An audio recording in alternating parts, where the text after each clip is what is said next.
It's one small step for man, one giant leap for mankind.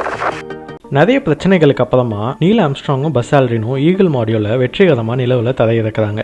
நிலவில் தரையிறங்கினதுக்கு அப்புறமா Neil Armstrong bus ஆல்ட்ரினும் என்ன பண்ணாங்க, அவங்க எப்படி நிலவில் இருந்து சேஃபாக பூமிக்கு திரும்பினாங்கன்றதை பற்றி நம்ம இந்த வீடியோவில் பார்க்கலாம். இந்த மாதிரி இன்னும் இன்ட்ரெஸ்டிங்கான வீடியோஸ்க்கு டீப் டைவ் தமிழுக்கு சப்ஸ்கிரைப் பண்ணுங்கள். நிலவில் தரையிறங்கினதுல இருந்து கிட்டத்தட்ட 6 மணி நேரத்துக்கு 2 ஆஸ்ட்ரோநாட்ஸும் லூனார் மாடியூல் உள்ள எல்லாம் சரியா இருக்கான்னு செக் பண்ணுறாங்க. இந்த லூனார் மாடியூலை 2ஆக பிரிக்க முடியும். ஒரு பாகம் அவங்க நிலவில் தரையிறங்கிறதுக்காக உருவாக்கப்பட்டது, இன்னொரு பாகம் நிலவில் இருந்து கிளம்புறதுக்காக உருவாக்கப்பட்டது. இந்த நிலவில் இருந்து திரும்ப பூமிக்கு வர மாடியூல் எந்த டேமேஜும் ஆகாமல் இருக்கா, கேபின் உள்ள ப்ரெஷர் கரெக்டாக இருக்கா, தேவையான எல்லா எக்யூப்மெண்ட்ஸும் ரெடியாக இருக்கா, மாதிரியான எல்லா விஷயத்தையும் 1க்கு 3 வாட்டி செக் பண்ணுறாங்க. எல்லாம் சரியா இருக்குன்னு தெரிஞ்சதுக்கு அப்புறமா லைஃப் சப்போர்ட் கியர் எல்லாம் மாட்டிக்கிட்டு நீல் ஆம்ஸ்ட்ராங் நிலவில் கால் பதிக்க லூனார் மாடியூலை விட்டு கீழே இறங்குறாரு. இதை அந்த லூனார் மாடியூலில் இருந்து ஒரு கேமரா வீடியோவாக பதிவு செய்யுது. நீல் ஆம்ஸ்ட்ராங் நிலவில் கால் பதிச்சு 15லிருந்து 20 நிமிஷங்கள் கழிச்சு பஸ் ஆல்ட்ரின் லூனார் மாடியூலை விட்டு வெளியே இறங்கி நிலவில் கால் பதிக்கிறாரு. நிலவில் தரையிறங்கின முதல் மனுஷன்ற பேர் நீல் ஆம்ஸ்ட்ராங்குக்கு போகுது. நிலவில் முதல் முறையாக கேமராவை யூஸ் பண்ண பெருமை பஸ் ஆல்ட்ரினுக்கு போகுது. இவங்க நிலவில் இறங்கினதுக்கு அப்புறமா என்ன பண்ணணும்னு முன்னாடியே பிளான் பண்ணி வச்சுருந்துருக்காங்க. முதல்ல நிலவோட மேல் பகுதியில் மண்ணு மாதிரி இருக்க அந்த பொருளை கலெக்ட் பண்ணுறாங்க. அதுக்கப்புறமா நிலவோட மேற்பகுதியில் காணப்படுற கற்களையும் கலெக்ட் பண்ணுறாங்க.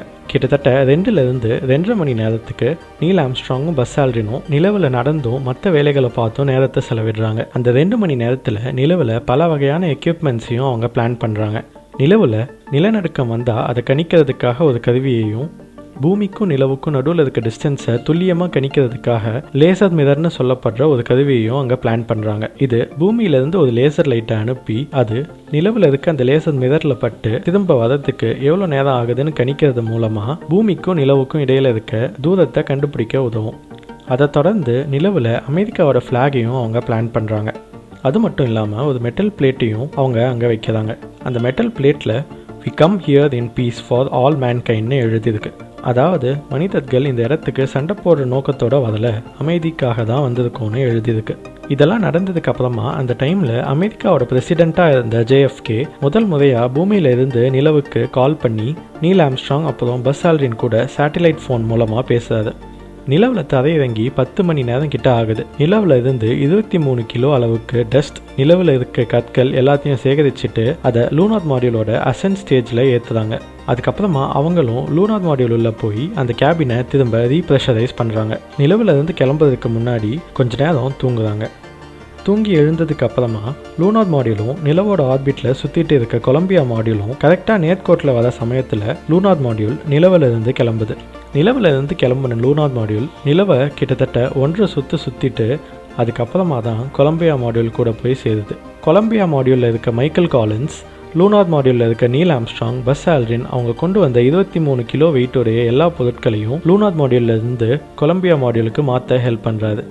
அதுக்கப்புறமா லூனார் மாடியூலிருந்து கொலம்பியா மாடியூல் பிரிஞ்சு பூமியை நோக்கி 3 நாள் பயணத்தை தொடங்குது.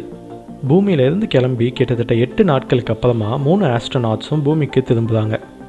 பூமியோட வளிமண்டலத்துக்கு வந்ததுக்கு அப்புறமா கொலம்பியா மாடியூலோட கமாண்ட் சென்டர் 3 பேராஷூட்டோட உதவியோட பசிபிக் ஓஷனில் தரையிறங்குது.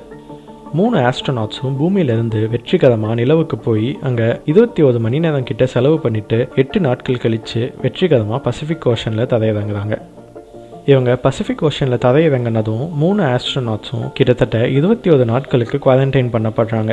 ஏன்னா எந்த விதமான கிருமிகளும் அங்கேருந்து அவங்க மேலே வந்துடக்கூடாதுன்றதை டெஸ்ட் பண்ணுறதுக்காக இவங்க 21 நாட்களுக்கு குவாரண்டைன் பண்ணப்படுறாங்க. 21 நாட்கள் கழித்து அமெரிக்கா இவங்க நிலவுக்கு போயிட்டு வந்ததை ஒரு பெரிய விழாவாகவே கொண்டாடுது. இந்த நிகழ்வு மனித குலத்துக்கு இன்னைக்கு வரைக்கும் ரொம்ப பெருமையான ஒரு விஷயமா இருக்குது.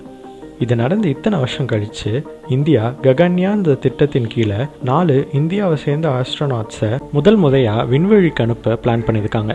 இந்த ககன்யான் மிஷனும் சந்திரயான் 3 மாதிரியே வெற்றிகரமாக அமையும்னு நம்ம நம்புவோம். இந்த மாதிரி இன்னும் நிறைய சுவாரஸ்யமான வீடியோஸ்க்கு டீப் டைவ் தமிழுக்கு சப்ஸ்கிரைப் பண்ணுங்கள். உங்கள் கருத்துக்களை கமெண்ட்ஸில் சொல்லுங்கள்.